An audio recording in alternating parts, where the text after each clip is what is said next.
कल्पना कीजिए कि एक रात अंधेरे में एक अकेला जहाज विशाल महासागर पर बढ़ रहा है।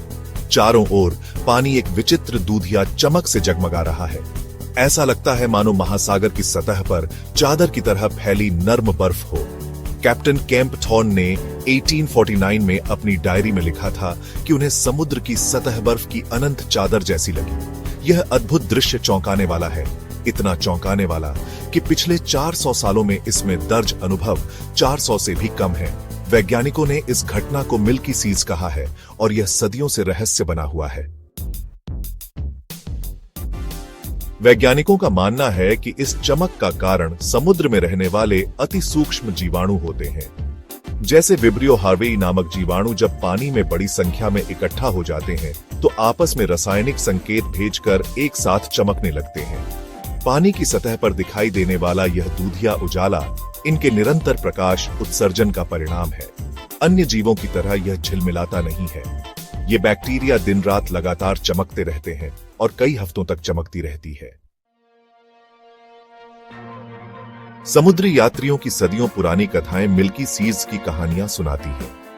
1854 में अमेरिकन क्लिपर जहाज शूटिंग स्टार के कप्तान किंगमैन ने जावा द्वीप के पास समुद्र को बर्फ की चादर जैसा वर्णन किया था।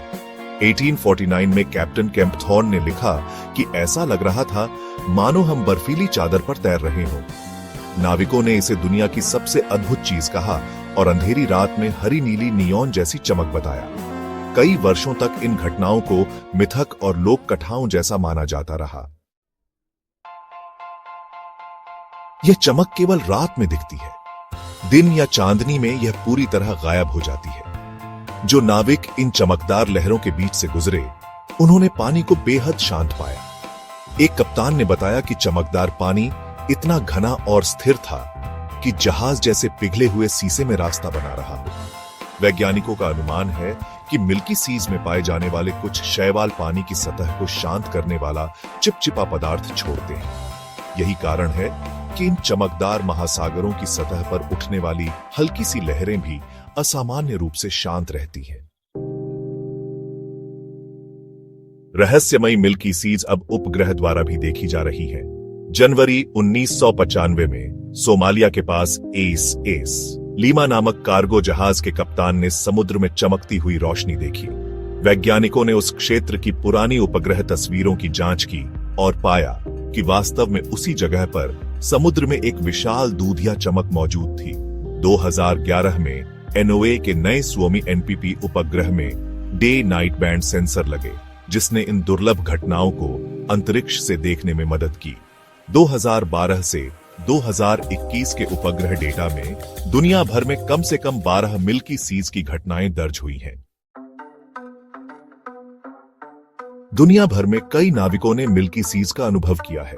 उदाहरण के लिए जनवरी 1995 में सिंधु सागर मार्ग से गुजर रहा एस लीमा जहाज चमकते पानी के बीच से गुजरा, जिसे बाद में मिल्की सीज के रूप में पहचाना गया।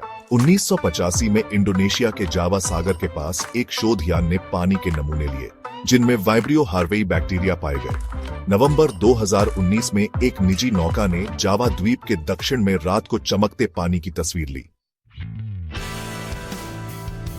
इन घटनाओं के पीछे सूक्ष्म जीवाणु असली सितारे हैं। विशेषज्ञ बताते हैं कि जब ये बैक्टीरिया पानी में बेहद घनी आबादी लगभग 100 मिलियन सेल प्रति मिलीलीटर तक पहुंच जाते हैं तो अचानक एक साथ प्रकाश छोड़ने लगते हैं। ऐसा माना जाता है कि ये जीवाणु अपने आप को खाने वाले बड़े समुद्री जीवों को आकर्षित करने के लिए चमकते हैं। विब्रियो हार्वेई जैसे जीवाणु मछलियों के पेट में भी रहते हैं, अतः चमक कर ये संकेत देते हैं कि वहां भोजन है। इस क्रिया के कारण खुले महासागर में एक विशाल चमकीला क्षेत्र बन जाता है।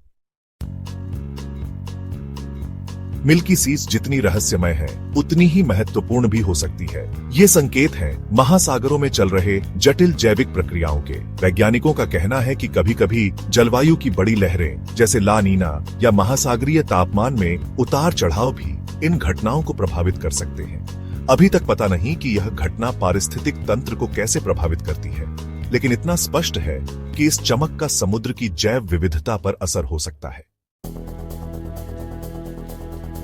आखिरकार मिल्की सीज हमें याद दिलाती है कि समुद्र में कितने अद्भुत रहस्य छिपे हैं। इन दुर्लभ घटनाओं की खूबसूरती को बनाए रखने के लिए हमें समुद्रों की रक्षा करनी होगी, प्रदूषण कम करना होगा और वैज्ञानिक अनुसंधान को प्रोत्साहित करना होगा। निष्कर्षतः मिल्की सीज सिर्फ एक वैज्ञानिक रहस्य नहीं है, बल्कि हमारे ग्रह और समुद्री जीवन की अद्भुत कहानी का एक अध्याय है। हमें इस कहानी को संरक्षित रखने के लिए सतत प्रयास करना चाहिए। हमारा ग्रह रहस्यों से भरा है, लेकिन इन रहस्यों की रक्षा करना सिर्फ वैज्ञानिकों का काम नहीं, हम सभी की जिम्मेदारी है। अगर आप भी चाहते हैं कि हमारे महासागर यूं ही चमत्कारी और जीवित बने रहें, तो समुद्री प्रदूषण रोकने के लिए छोटे छोटे कदम उठाइए। प्लास्टिक का कम इस्तेमाल कीजिए, समुद्र तटों को साफ रखिए और ऐसे वीडियो को साझा कीजिए ताकि जागरूकता दूर तक पहुंचे। आज एक बदलाव की शुरुआत कीजिए, प्रकृति आपका साथ देगी। अगर आपको ये वीडियो ज्ञानवर्धक और प्रेरणादायक लगी हो तो लाइक करें, चैनल को सब्सक्राइब करें और इस जानकारी को दूसरों तक पहुंचाएं। हम अगली बार फिर मिलेंगे प्रकृति के किसी और रहस्य के साथ।